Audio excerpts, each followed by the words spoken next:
নমস্কাৰ ছাৰবিদসকল কৰ্মচাৰীসকলৰ লগতে কৰ্মচাৰীসকলে অৱসৰ গ্ৰহণ কৰাৰ ফলত তেওঁলোকে গ্ৰেচুইটি আপোনাৰ 25 লাখ টকা লাভ কৰিব কি নকৰিব এই লৈ আপোনাৰ সদনত প্ৰশ্ন সোধা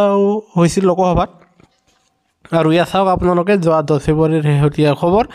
যিটো আমাৰ চেনেলৰ জৰিয়তে আমি সদায় কৰ্মচাৰী পেঞ্চনৰ প্ৰতি শেহতীয়া খবৰ লৈ আহোঁ আপোনালোকে জানে সেয়েহে চেনেলটো নিশ্চয় লাইক এটা দি শ্বেয়াৰ আৰু ছাবস্ক্ৰাইব কৰিবলৈ নাপাহৰিব আৰু ইয়াতে আপোনাৰ যি আপোনাৰ লোকসভাত প্ৰশ্ন সোধা হৈছিলে যে কৰ্মচাৰীসকলৰ গ্ৰেচুইটি যি এমাউণ্ট